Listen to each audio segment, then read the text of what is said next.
nossa exposição em Abacuque, certo? E eu quero chamar aqui os irmãos que estão lá dentro, esse muvuca aí, vamos nos sentar, porque nós vamos continuar a nossa exposição de Abacuque.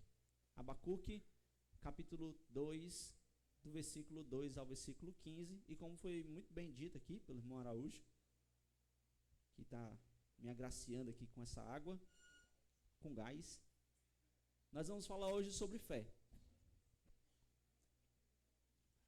Viva pela fé. E antes de nós lermos um texto, eu quero citar para os irmãos uma história que serve de ilustração para o que nós trataremos hoje. Em uma pequena aldeia, um vilarejo, cercado por terras áridas, vivia um agricultor chamado João. E ele era conhecido por sua dedicação e esperança, mesmo em tempo de seca severas. E em um determinado tempo, esse homem, João, que era conhecido por sua dedicação, pela sua fé, pela sua crença, pela sua esperança, essa aldeia enfrentou um período muito difícil, uma seca muito grande. E aí as colheitas murcharam, não houve mais alimento, e as coisas começaram a apertar, a fome começou a se espalhar, e aí o ânimo do vilarejo começou a diminuir. O desânimo começa a tomar conta. Elas estavam ali desanimadas, e elas perderam a esperança. Só que certa manhã, em um determinado dia, João acordou, foi até o seu celeiro e encontrou uma pequena semente que ele havia guardado. Embora a terra estivesse seca e dura, ele decidiu plantar essa semente. E os seus vizinhos olhavam João plantando a semente em um tempo de seca severa. Primeira coisa que perguntaram: João, você está louco? O que é que está acontecendo? Nós estamos em seca. Nós não temos água. A terra está morta. Se tem uma coisa que não vai acontecer, é essa semente brotar. Essa semente morrerá. Só que João acreditava no poder de um milagre. Ele tinha a esperança de que alguma coisa aconteceria. E ele então cavou um buraco na terra seca, plantou a semente e então cobriu aquela semente com terra. E todos os dias João ia até o campo, orava, jogava lá um pouco de água que ele conseguia, já que a água estava muito difícil, um pouco de água que ele conseguia, ele ia lá, botava lá algumas gotinhas de água. Só que as pessoas continuavam zombando. João, não vai brotar nada. Só que João mantinha a sua fé. E depois de cuidados de João e oração, algo incrível aconteceu. Uma pequena folha verde surgiu daquela terra rachada. E aí João, então, se anima e foi, então, cuidar daquela planta com toda dedicação, zelo. Afinal de contas, a semente brotou. E ele continuou cuidando, e aquela semente foi crescendo, se tornou uma árvore e começou a produzir frutos. E as pessoas que antes chamavam João de louco, ficaram então maravilhados com isso. Elas ficaram maravilhadas e começaram a acreditar, assim como João. Começaram a acreditar que em circunstâncias difíceis, alguma coisa acontece naquele que tem fé. Amados, assim como essa semente brotou em meia terra seca, a sua fé também pode florescer em tempos difíceis. Essa história que eu criei, lógico, não foi nada, quer dizer, é uma história criada, certo? Isso não aconteceu de fato, mas essa história ilustra muito bem o texto que nós leremos. de Abacuque, capítulo 2, do versículo 2 ao versículo 5. Abacuque está em desespero. Ele não tem esperança quando ele olha para frente. E Deus então Deus não deixará o seu profeta nesse desespero. Na sua justiça, ele também faz os caldeus responsáveis por seus excessos. E o que nós leremos hoje é a resposta de Deus para os questionamentos de Abacuque, que nós vimos aqui no domingo passado. Então, através das queixas do profeta, dos questionamentos que ele não entendia, mas que ele decidiu crer, Deus passa uma mensagem. Deus passa uma mensagem para Abacuque. E essa é a resposta de Deus para os questionamentos de Abacuque. Acredite nas promessas de Deus, mesmo quando tudo parece impossível. Pois o justo, pela sua fé, viverá. É o grande tema do texto que nós leremos. Abacuque pediu para que Deus o explicasse. Deus, eu quero entender. Deus, eu preciso entender. Algumas coisas não fazem sentido na minha cabeça, Deus, e eu quero que o Senhor me explique. E qual foi a resposta de Deus para o profeta? Viva pela fé. Eu não vou lhe explicar, apenas viva pela sua fé. E eu convido você agora para nós fazermos nossa leitura do texto, Abacuque capítulo 2, versículo 2 até o versículo 5, onde Deus vai dizer para o profeta Abacuque, eu não lhe explicarei, viva pela sua fé. E se você encontrou Abacuque capítulo 2, versículo 2 a 5, eu convido você a se pôr de pé, para nós fazermos a leitura pública da palavra de Deus, onde Deus vai transmitir essa mensagem para Abacuque. Abacuque capítulo 2, versículos 2 a 5. Então o Senhor me respondeu e disse, escreve a visão e torna-a bem legível sobre tábuas, para que a possa ler quem passa correndo. Porque a visão é ainda para o tempo determinado, mas se apressa para o fim. E não enganará, se tardar, espera-o, porque certamente virá, não tardará. Eis que a sua alma está orgulhosa, não é reta nele, mas o justo pela sua fé viverá. Tanto mais que, por ser dado ao vinho, é desleal, homem soberbo que não permanecerá, que alarga como o inferno a sua alma, e é como a morte que não se farta, e ajunta a si todas as nações, e congrega a si todos os povos. Oremos. Amado Deus, bondoso Pai, somos gratos ao Senhor pela leitura pública da Tua palavra. E Deus, assim como o Senhor inspirou o profeta para que escrevesse essa mensagem, para que essa mensagem pudesse ser um canal de bênção e de esperança para todo o Teu povo, nesse momento nós queremos pedir ao Teu Santo Espírito, que o Senhor utilize essa palavra que o Senhor inspirou, para que todos nós sejamos trabalhados, que o Teu Santo Espírito trabalhe em nossos corações, que o Senhor possa tirar do nosso meio tudo aquilo que tenta roubar nossa atenção, nós possamos estar cativos para ouvir a Tua voz. Tira tudo aquilo, ó Deus, que tenta tirar a nossa atenção da Tua palavra, que a Tua palavra possa ser o centro de nossas atenções nesse momento. Queremos ser trabalhados pelo Teu Santo Espírito, e essa é a nossa oração, e esse é o nosso pedido, e oramos em nome do nosso Senhor e do nosso Salvador Jesus Cristo. Amém. Amém, meus irmãos, pode sentar.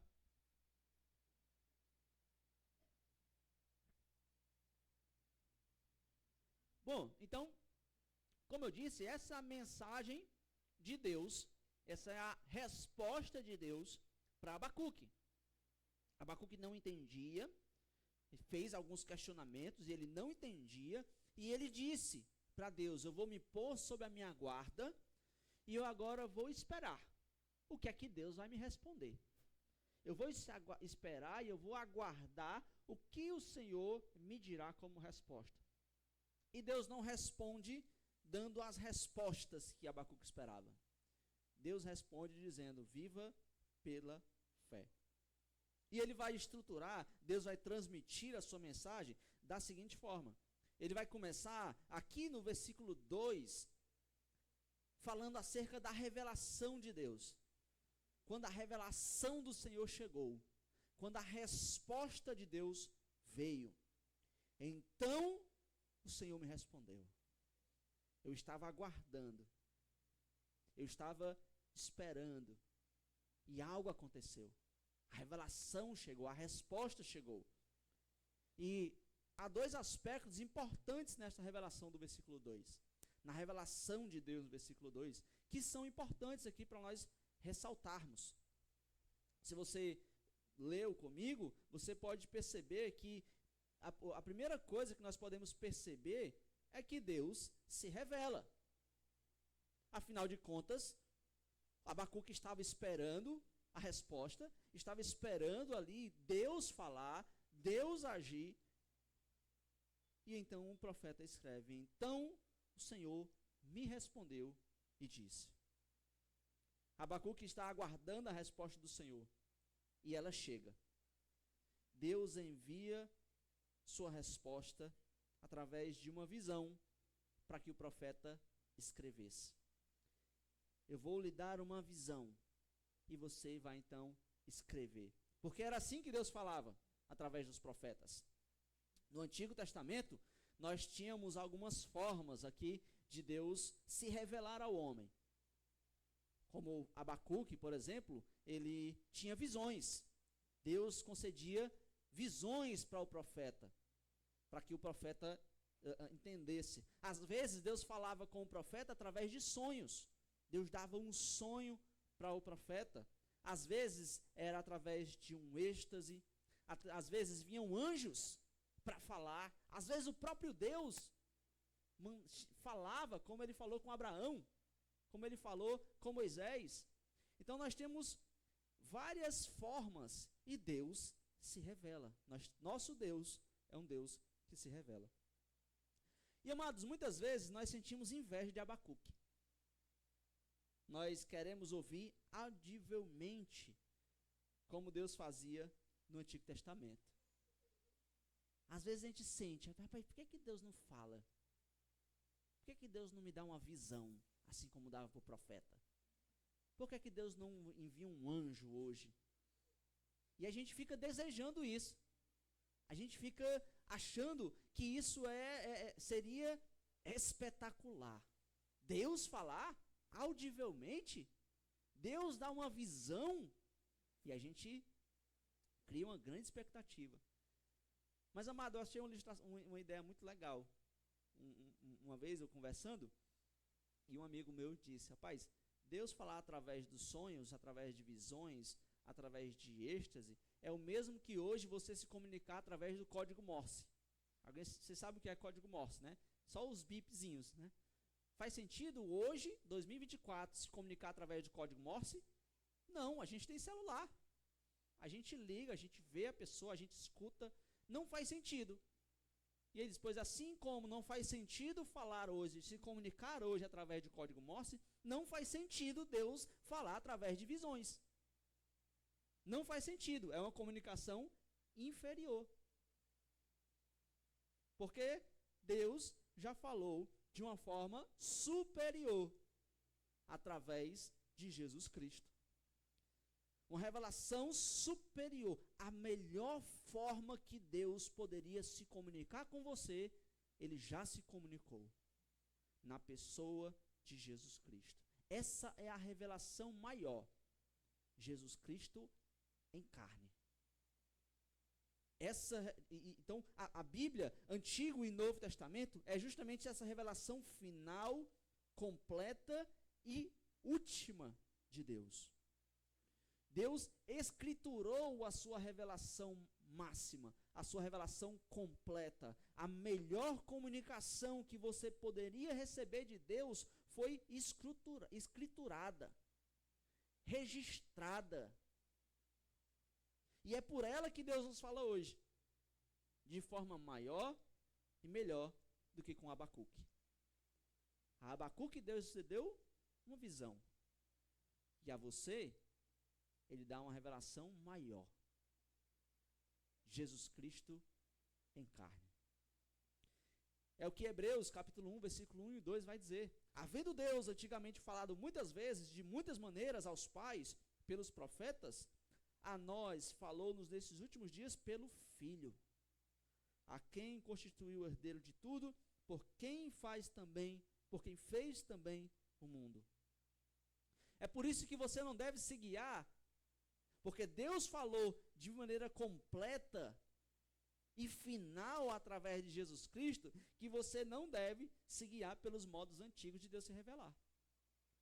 É por isso que quando eu vou pregar, eu não peço uma visão de Deus. O que é que eu faço quando eu vou pregar? Eu estudo a palavra de Deus, porque ela é a melhor revelação de Deus. A gente não precisa sentir inveja de Abacuque, quando Deus mandava um anjo para falar com alguém. A gente não precisa. Essas são revelações inferiores. A gente tem a melhor revelação. E hoje você conhece a vontade de Deus para a sua vida através das Escrituras. Por isso que você tem que vencer, você tem que superar esse seu desejo de querer ouvir a voz de Deus audivelmente. Assim como Abacuque ouviu. Rapaz, eu quero. Assim como Abacuque ouviu, eu quero ouvir também. Tire esse desejo. Deus falou com você de uma forma melhor, de uma forma superior, através de Jesus Cristo, que foi registrado na Bíblia Sagrada. E eu faço questão de dizer, olha, eu não fecho a porta dizendo que Deus não pode fazer diferente. Certo? Deus é soberano. Deus, ele pode fazer o que ele bem quiser, porque ele é soberano. Mas o que ele nos diz através da palavra de Deus é que ele falou de forma última, completa e superior, através do Antigo e do Novo Testamento, que falam através da pessoa e obra de Jesus Cristo. Por isso, quando alguém chegar para você e dizer, eis que eu te digo, né? Meu irmão, eu tive um sonho, eu tive uma revelação, Deus está mandando eu te dizer. Isso tudo é inferior. Isso tudo é o código Morse. Você tem um celular em suas mãos. A melhor comunicação que você tem está em suas mãos. A Bíblia Sagrada. E esse é o outro aspecto, é interessante, esse é o outro aspecto importante dessa revelação, que é justamente o final do versículo 2. Que essa revelação de Deus, esse Deus que se revela, a revelação dele é clara e acessível. Escreva a visão e torne-a bem legível sobre tábuas, para que a possa ler quem passa correndo. Aqui Deus fala acerca da necessidade de registrar uma visão de maneira clara, visível e permanente. Essa revelação de Deus, essa mensagem de Deus deve ser tão clara que quem passa correndo deveria ter a capacidade de ler. Aí eu até brinco, né, dizendo que Deus mandou o profeta construir um outdoor, né? O outdoor, hoje em dia seria isso, né? Quem passa correndo consegue ler. Essa era a ideia. Olha, a mensagem deve ser tão clara, tão acessível, que quem passar correndo tem que ler essa mensagem. Ela tem que ser clara. Deus instrui Abacuque que essa revelação deveria ser clara o suficiente para todas as pessoas. E amados, Deus sempre se revela assim. Deus sempre se revela de forma compreensível, de forma clara. Uma linguagem compreensível, uma forma acessível. Deus nunca fala com o profeta em outras línguas, em outros idiomas. Deus nunca dá uma língua celestial. Deus nunca dá um enigma para que você tenha que decifrar de alguma forma. Não. A revelação de Deus, ela é sempre acessível. Deus nos dá uma revelação clara e acessível. Mas a nossa tendência é de quê? Buscar o oculto. A gente quer buscar aquilo que Deus não revelou. Esse aqui é bom, né? Uma revelação extra, algo mais subjetivo, algo especial. Oh, rapaz, eu quero isso, eu quero esse especial, essa revelação extra que ninguém tem. Essa é que é da boa, né? Mas, amados, o Senhor inspirou os autores do Novo Testamento a escreverem o suficiente para todas as circunstâncias do cristão. É que Paulo vai dizer em 2 Timóteo 3, 16 e 17: toda a escritura é divinamente inspirada e proveitosa para ensinar, para repreender, para corrigir, para instruir em justiça, para que o homem de Deus seja perfeito e perfeitamente instruído ou perfeitamente habilitado para toda a boa obra. A revelação de Deus, ela é acessível, ela é específica, ela é suficiente e ela é clara para toda e qualquer circunstância da vida do cristão. É o que Paulo está dizendo, é o que Deus espera que o profeta entenda, que o povo entenda. Essa mensagem tem que ser acessível. O povo não deveria ficar correndo atrás de outras revelações, porque Deus disse: escreva de forma clara. E é por isso que você e eu não devemos recorrer a outras formas de revelação. O Senhor já revelou o suficiente e o necessário para a sua vida e para qualquer circunstância de sua vida. E é por isso que você precisa ouvir a voz de Deus através da meditação da palavra de Deus. É importantíssimo, é crucial. Essa é a importância de você meditar na palavra do Senhor. Para que quando você estiver passando por uma luta, você medite na palavra do Senhor e você vença. Através dessa revelação de Deus que você medita, você ganhe força, você se fortaleça, você possa ter fé para perseverar. Através da leitura e da meditação da palavra de Deus. E eu coloco aí, crente que não gosta de ler, tem um defeito de fábrica. Crente que não gosta de ler, são duas coisas que não combinam na mesma frase. Por quê? Porque Paulo falou aos Efésios: por isso, quando ledes, podeis perceber a minha compreensão do mistério de Cristo.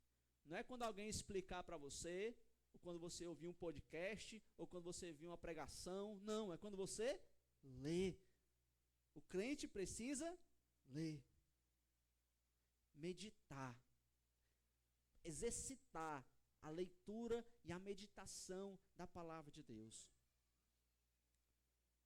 Amado, enquanto você não lê a sua Bíblia diariamente, enquanto você não meditar na palavra do Senhor diariamente, Deus permanecerá em silêncio.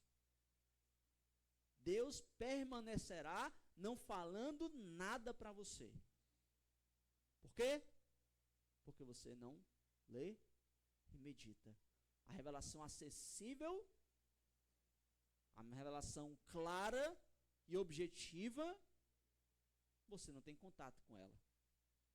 Deus permanecerá em silêncio. E, amados, embora hoje haja aí homens dizendo que essa palavra, a palavra de Deus, não é suficiente, que ela é antiga e outros adjetivos, isso é mentira de Satanás. Assim como a serpente disse lá no jardim: é mentira. Deus disse isso, Deus não vai fazer isso não. Assim como Satanás enganou lá no jardim, homens hoje estão querendo enganar, dizendo: essa palavra de Deus, isso é mentira. Ela não é suficiente não. A gente precisa mudar algumas coisas. A gente precisa reinterpretar algumas coisas. Mas o que sabemos e o que temos convicção é que nós não precisamos mudar a Bíblia, não precisamos atualizar a Bíblia, não precisamos nada disso. O que é que nós precisamos? É mudar a nossa atitude de preguiça e de descrença. Preguiça de ler a palavra de Deus, de meditar a palavra de Deus. E descrença no poder da palavra do Senhor. Não acreditar que ela tem o poder para transformar nossas vidas. É isso que você e eu precisamos mudar. É isso que nós precisamos mudar. A sua atitude, o seu coração. Amado, a solução para os seus problemas virá através da meditação nas Escrituras. Quando você tiver uma crise de fé, não é a razão que trará a solução. Quando você tiver medo, não é a autoconfiança que trará a solução. Quando você estiver desanimado, não é o ânimo, não é a alegria que vai trazer a solução. Quando o materialismo começar a tomar conta de você, não são as suas conquistas que trarão a solução. Quando depressão ou ansiedade tomarem conta de sua vida, os remédios ajudarão, mas não trarão a solução para a sua vida. A solução para a sua vida virá através de Deus e de sua palavra. Só Deus é quem traz a solução para todas as circunstâncias da vida do cristão. 2 Timóteo 3,17, para que o homem de Deus seja perfeito, completo, que não lhe falte nada. E para que ele seja perfeitamente, completamente instruído, habilitado para toda a boa obra.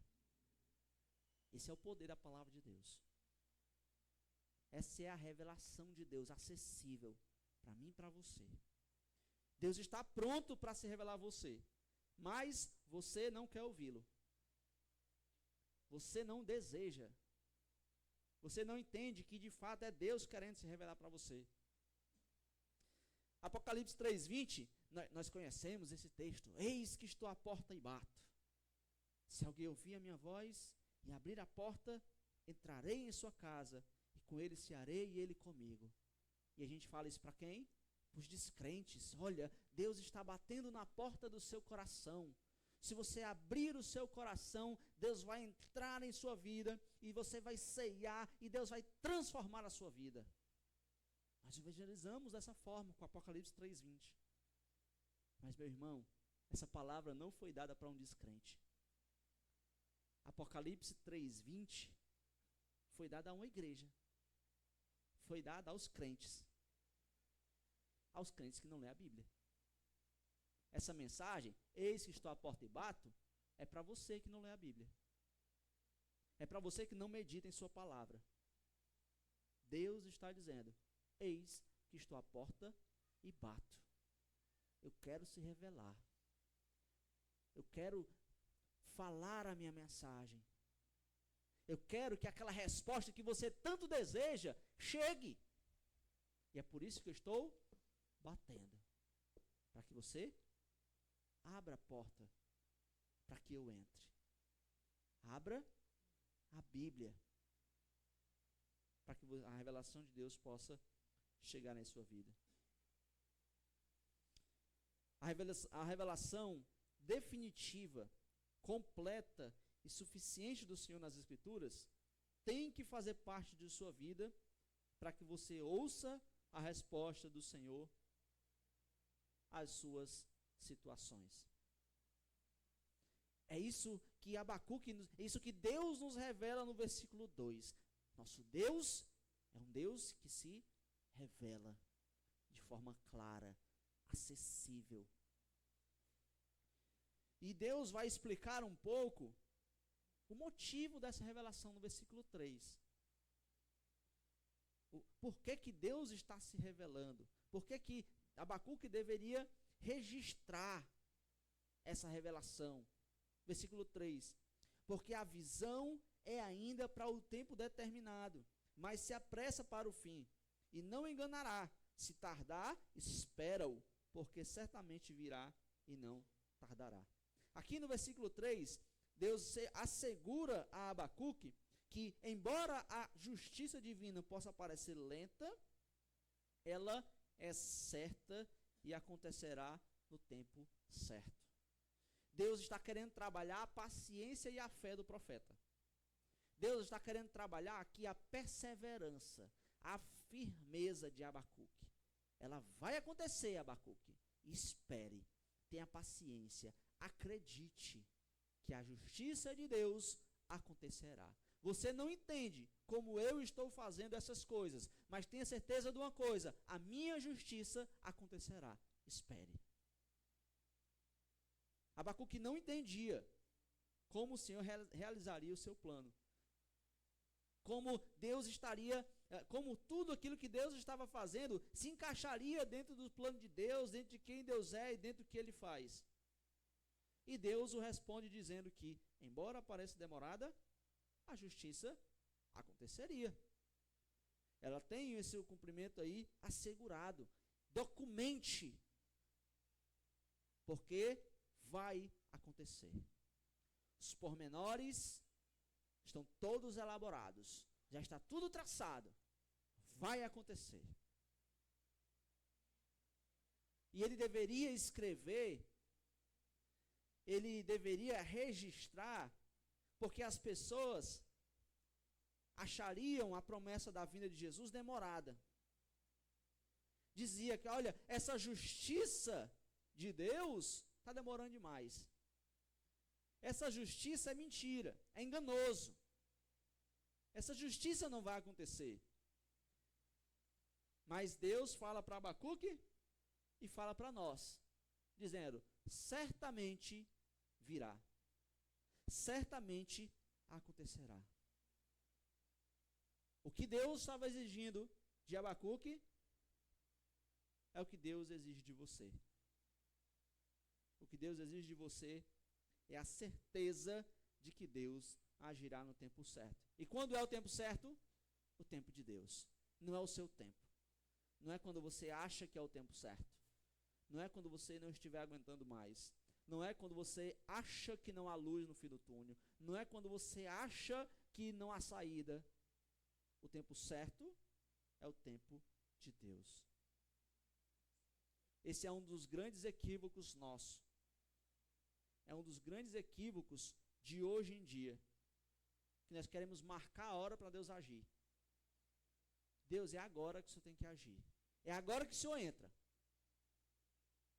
E a gente quer traçar como Deus tem que fazer as coisas. A gente vai tentar controlar a agenda de Deus.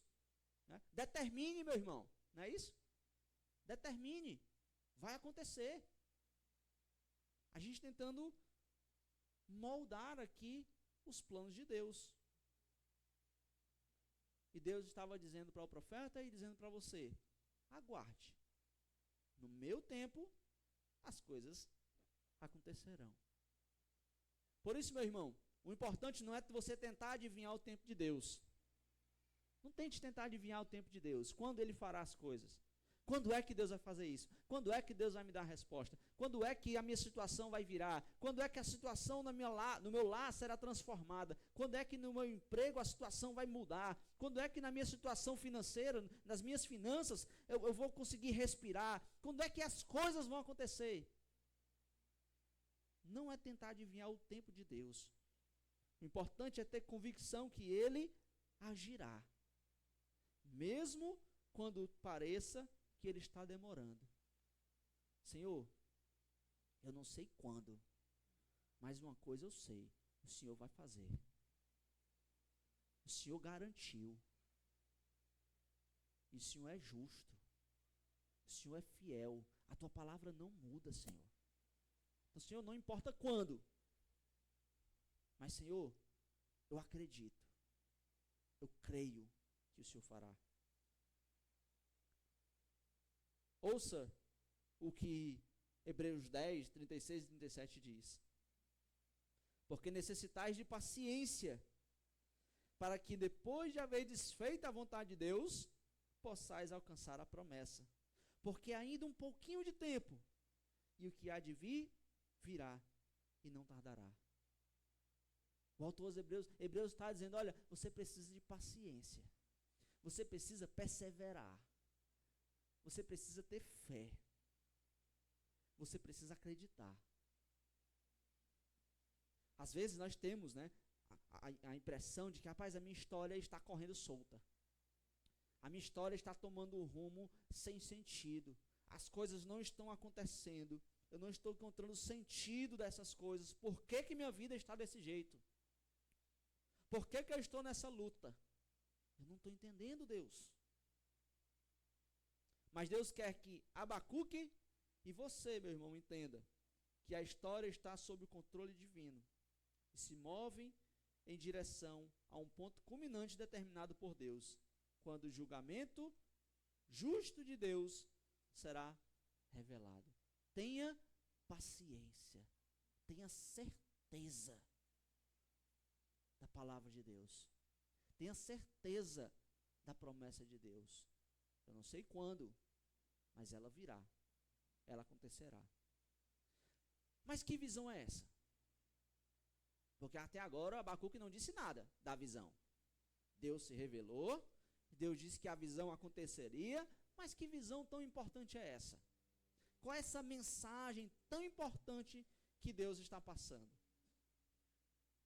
O que é que Abacuque tanto precisava saber de Deus? O que é que ele tanto precisava ouvir de Deus? E aí nós encontramos isso no versículo 4 e no versículo 5. Que a mensagem que Abacuque precisava e que foi revelado por Deus era que o justo viverá pela sua fé. Versículos 4 e 5. Eis que a sua alma está orgulhosa, não é reta nele, mas o justo pela sua fé viverá.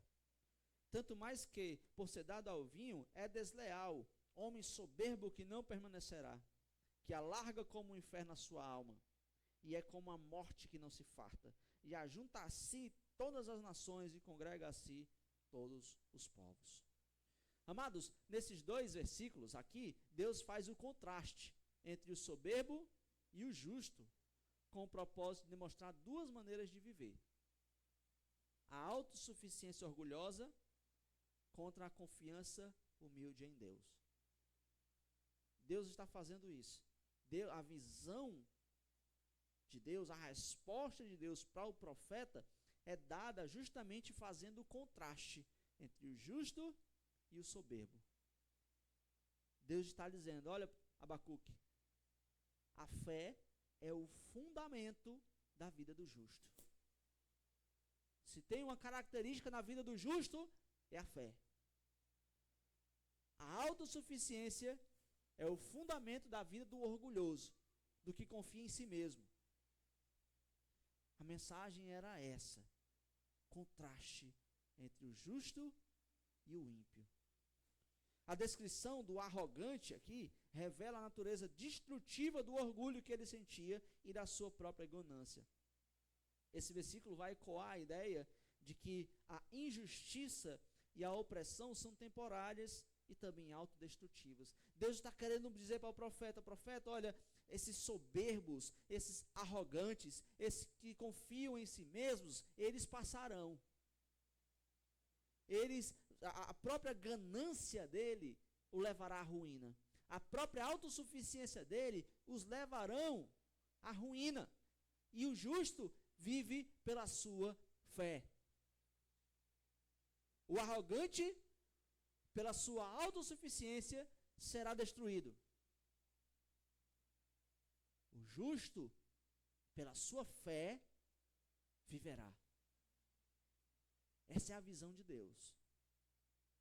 Essa é a mensagem, a resposta de Deus para o profeta, que não entendia, que não sabia o como. Mas Deus disse, olha, entenda isso.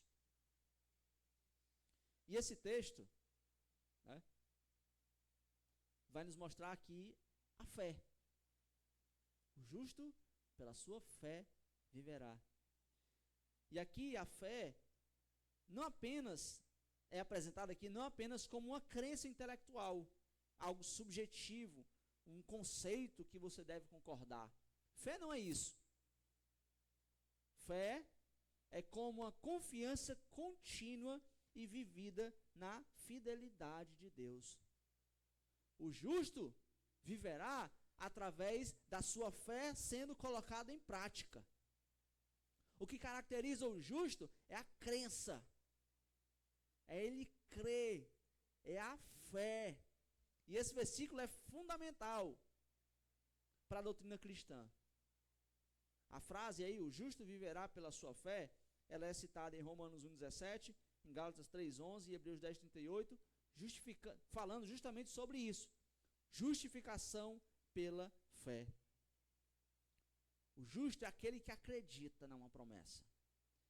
O justo é aquele que crê em Deus. É aquele que pratica. É aquele que vive a sua fé. Esse é o justo. Não a fé conceitual. Eu entendo o conceito. Não. A fé como algo vivida no dia a dia. O texto de Abacuque 2,4 se tornou aqui o lema dos cristãos. Ela é a chave de todo o livro de Abacuque. Porque aqui nós vemos o contraste entre as pessoas de fé e as pessoas que em sua arrogância confiam em si mesmas. E nós podemos entender de Abacuque 2,4 que há somente duas atitudes para a vida nesse mundo. A atitude da fé e a atitude da incredulidade. A justificação é pela fé. A condenação é pela incredulidade. Só há duas maneiras de agir. Só há duas maneiras de viver. Ou você vive a sua vida crendo em Jesus Cristo, ou você vive a sua vida mediante essa crença de que Ele é Deus, Ele é Salvador, ou a sua vida vai se basear numa rejeição de Deus, numa rejeição das promessas de Deus. Dois modos de viver apenas. É por isso que a crença da pessoa determina o seu procedimento. O justo viverá pela fé, enquanto o ímpio vive confiante em si mesmo. E eu quero fazer uma pergunta para você. Quem é você? O justo ou o ímpio? Quem é você? Aí eu coloco, né? Nessa situação, todos se classificam como justos, né? Não sou justos. Eu sou do justo. Esse sou eu. Mas o que impressiona é que nas atitudes, muitos dos justos se mostram como os ímpios. O que é que os caldeus mais adoravam? A si mesmos. A sua própria força. Eles se prostravam diante do seu poder, das suas conquistas. Eles se vangloriavam da sua força. Parece que eu estou descrevendo os cristãos, né? Muitos crentes, muitos justos, que se vangloriam diante da sua força. Tem pessoas que se classificam como justas, que são dominadas por uma ganância insaciável. Estão sempre insatisfeitos, não possuem limites, eles são arrogantes, eles adoram a si mesmos, eles confiam em si mesmos, na sua força, no seu poder. E o que Deus está dizendo é: meu irmão, o justo vive pela sua fé, pela crença no poder de Deus, pela crença na promessa de Deus, não é pela sua própria força.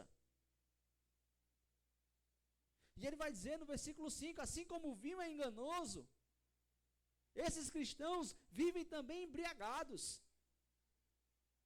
em busca da luxúria, pelos seus prazeres, pelas suas conquistas, justos vivendo como injustos, se embriagando pelos desejos dessa vida. sendo ludibriados pelos desejos dessa vida. Poder, ganância, conquista e prazeres. O soberbo confia em si, mas o justo coloca a sua confiança em Deus. O soberbo espera na sua própria força. O justo vive pela fé. O soberbo está destinado à morte. O justo é liberto dela pela fé. Essa é a mensagem que Deus quer passar para o profeta. Pelas atitudes é que serão demonstrados quem padecerão e quem viverão eternamente. Aqueles que confiam em si mesmos serão destruídos. Aqueles que acreditam em mim viverão. Por isso, meu irmão, entenda uma coisa. Quando o mundo vier lhe assediar e dizer, você tem que conquistar. Se você não fizer, ninguém faz. Você pode tudo. Você tem que ter. Você tem que ter uma conta bancária gorda. Você tem que ter uma casa própria. Você tem que ter um carro bacana. E você precisa conquistar. Você precisa suar. Você precisa fazer alguma coisa. Quando essas coisas vierem, olhe a Deus e diga, Senhor, isso é bom. É bom que a gente tenha uma conta bancária gorda. É bom que a gente tenha uma casa própria. É bom que a gente tenha um carro legal, um carro bacana. É bom que a gente conquiste algumas coisas. Mas a gente tem que sempre se lembrar, Senhor, se for da tua vontade, isso acontecerá na minha vida. Não se esqueça de Deus. Não se esqueça de crer que as coisas só acontecerão em sua vida se Deus quiser. Coloque todos os seus planos diante de Deus e diga, Senhor, esses são os meus planos, mas eu creio que o teu é o melhor. Eu creio que o Senhor tem o melhor dos planos para mim. O soberbo está escorado na sua autoconfiança, enquanto o justo coloca a sua confiança exclusivamente na palavra de Deus. Viver pela fé, amados, significa crer na palavra de Deus e ser obediente, independentemente de como nos sentimos, do que vemos ou de quais possam ser as circunstâncias. Isso é viver pela fé. Senhor, eu não entendo. As circunstâncias, todas as alternativas parecem dar errado. Mas entenda que ter fé não é crer apesar das evidências. Ter fé é obedecer apesar das evidências. Ter fé é acreditar. Não parece ter saída. Não tem solução. Não tem jeito. Mas eu vou crer. Eu vou ser fiel a Deus. Eu vou ser obediente. Eu vou descansar em Deus. Porque essa é a característica do justo. Descansa no poder de Deus. Amados, caminhando um pouco para a conclusão. O que Deus ofereceu a ajudar foi um exemplo daquilo que Cristo fez em relação ao pecador. O que Deus está mostrando para o profeta foi o que Deus mostrou em Cristo Jesus de forma plena, de forma completa, de forma maior. Não é confiando em si mesmo que o homem alcança a salvação. Não é crendo nas suas forças que o homem é justificado diante de Deus. É o contrário disso. quando ele desiste, quando ele se rende, quando ele não confia em suas próprias forças, não confia no seu próprio mérito e se entrega à graça de Deus. É assim que o homem é justificado diante de Deus. Nós somos pecadores, pecamos por palavras, por obras, por omissão e por pensamentos. E todos teremos de comparecer perante o tribunal de Cristo. E então seremos julgados segundo nossas obras. A Bíblia diz que o salário do pecado é a morte. E a Bíblia diz que a alma que pecar, essa morrerá. Não há saída. Estamos cercados de todos os lados. Literalmente, chegamos ao fim do túnel e não havia uma luz. Mas o que não podíamos fazer, Deus fez por nós, enviando o seu Filho ao mundo, como nosso representante e o nosso fiador. Quando Jesus foi à cruz, Deus lançou sobre ele todos os nossos pecados. Na cruz, todos os nossos pecados foram pagos. Jesus sofreu o castigo de todos os nossos pecados. Na cruz, Jesus pagou nossa dívida. Ele quitou o nosso débito. E mais uma vez, ele fez aí um infinito depósito em nossa conta, nos dando a sua infinita justiça. Isso é justificação. É acreditar nisso. É crer nisso. Se você não entender isso, se isso não for claro o suficiente para você, e se isso não estiver diante dos seus olhos todos os dias, a sua vida cristã continuará medíocre. A sua vida cristã continuará no marasmo. Você continuará se rastejando, tentando chegar a lugar nenhum e não chegando a nenhum lugar. Você tem que entender a justificação pela fé. Você tem que acreditar nisso. Você tem que depender de Deus. Quando você entender isso, você fará questão de não vir para os cultos só ao domingo. Quando você entender isso, você vai começar a orar mais. Quando você entender isso, você terá mais comunhão. Quando você entender isso, você não terá outras prioridades. Porque isso será a sua maior prioridade. Qualquer coisa brilhará mais do que Jesus, se você não entender justificação. Se você não entender a justificação pela fé, qualquer coisa vai vencer Cristo. Você trocará Jesus por qualquer coisa. Por um pecado, por um momento de prazer, pelo dinheiro fácil, pela conquista, qualquer coisa que você imaginar vai brilhar mais do que Jesus, se você não entender isso. Por isso, que pela fé nós nos apropriamos das insondáveis riquezas de Cristo. Pela fé somos salvos. Pela fé vencemos o mundo. E pela fé nós somos justificados. Pela fé nós acreditamos em Efésios 1:3. Fomos abençoados com toda sorte de bênção. Pela fé, quando acreditamos nisso. Amados, a fé é como uma mão estendida de um mendigo para receber o presente de um rei.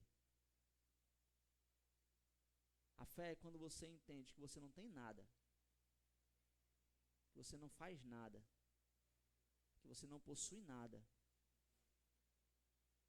e o Rei dos Reis, o Senhor dos Senhores, está lhe dando um presente muito, muito valioso. Você tem que crer nisso. Você tem que acreditar nisso. Eu já falei disso aqui algumas vezes. Às vezes, A gente vive nossa vida cristã como esse mendigo que recebeu uma grande bênção de morar em um palácio. O rei chama o mendigo e diz: a partir de hoje, você viverá no palácio. O que eu comer, você vai comer. Onde eu andar, você vai andar. O que for meu é seu. Mas nós não acreditamos na palavra do rei. E o que é que nós fazemos? Eu vou me trancar no meu quarto, porque ele pode mudar de ideia. Se ele me ver andando por aí, ele pode mudar de ideia e mandar eu embora. E a gente vive nossa vida preso no quarto. Essa é a nossa vida cristã, muitas vezes. Preso no pouco, preso no mínimo. Deus querendo dar muito mais, nós tendo muito mais para nós desfrutarmos. Nós temos a palavra do rei para desfrutarmos. E o que é necessário para nós desfrutarmos disso tudo? Fé. Acreditar na palavra desse Deus. Devemos nos agarrar com todas as nossas forças na justiça de Deus, através de Jesus Cristo, pela nossa fé. Viveremos pela fé, ou morreremos pela falta dela. Para concluir, os cristãos justificados, que permanecem fiéis à palavra do Senhor e sua promessa, resistirão. Essa é a mensagem de Deus.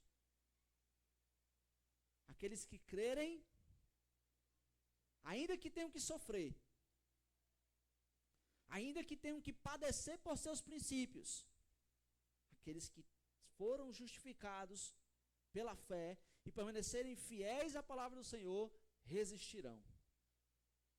Esse é o grande ensino de Abacuque aqui. O grande ensino de Abacuque é que o justo vive pela fé. Pela fé, ele vive, pela fé, ele vence, pela fé, ele se dispõe a morrer, na certeza de que ninguém poderá separá-lo do amor de Deus. Pela fé. Resista pela fé. Persevere pela fé. E acredite nas palavras do Senhor. Acredite nas palavras de Jesus em Romanos 8, 28. Em Romanos 8, 29 até o 39. Eu quero convidar você, normalmente eu não faço isso, mas eu quero convidar você a ler esse texto comigo. Vamos projetar aqui. Romanos 8, a partir do versículo 29. E acredite nisso. Se o seu problema é financeiro, se o seu problema é saúde, se o seu problema é perseguição, se o seu problema é porque você não acredita o suficiente, se no seu trabalho você está passando por uma circunstância e que você não enxerga a saída, se você diz: Senhor, eu quero acreditar, eu quero crer. Acredite nas palavras de Jesus, no texto que nós daremos, a partir do versículo 29. A 29 aí?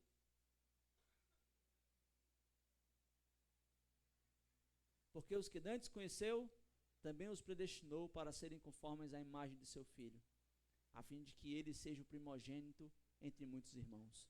Atenção, meus irmãos. E aos que predestinou, a estes também chamou. E aos que chamou, a estes também justificou. E aos que justificou, a estes também glorificou. Que diremos, pois, a estas coisas? Qual é a sua atitude? Qual é a nossa atitude em relação a tudo isso? Se Deus é por nós, quem será contra nós? Se Deus está do nosso lado, o que é que pode nos parar? Versículo 32. Aquele que nem mesmo a seu próprio filho poupou, antes o entregou por todos nós, como não nos dará também com ele todas as outras coisas? O que havia de melhor, de mais precioso, Deus já deu. Como ele não fará as outras coisas? Quem tentará acusação contra os escolhidos de Deus? É Deus quem o justifica. Quem é que condena? Pois é Cristo quem morreu, ou antes quem ressuscitou dentre os mortos, o qual está à direita de Deus e o que também intercede por nós. Quem nos separará do amor de Cristo? Quem pode nos separar do amor de Cristo? A tribulação? Ou a angústia? Ou a perseguição? Ou a fome? Ou a nudez? Ou o perigo? Ou a espada? Como está escrito, por amor de ti somos entregues à morte todo dia. Somos reputados como ovelhas para o matadouro. Mas em todas essas coisas, somos mais do que vencedores por aquele que nos amou. Porque eu estou certo de que nem morte, nem a vida, nem os anjos, nem os principados, nem as potestades, nem o presente, nem o porvir, nem a altura, nem o mais profundo, nem alguma outra criatura nos poderá separar do amor de Deus, que está em Cristo Jesus, o nosso Senhor. Creia nisso. Acredite nisso. O justo, pela sua fé, viverá. Amém? Senhor Deus, gratos somos pela tua palavra, Senhor. Obrigado, ó Pai, porque o Senhor se revela a nós.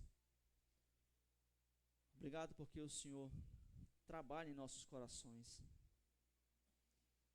Senhor, nós somos mendigos, dizendo: Senhor, nos ajuda em nossa falta de fé.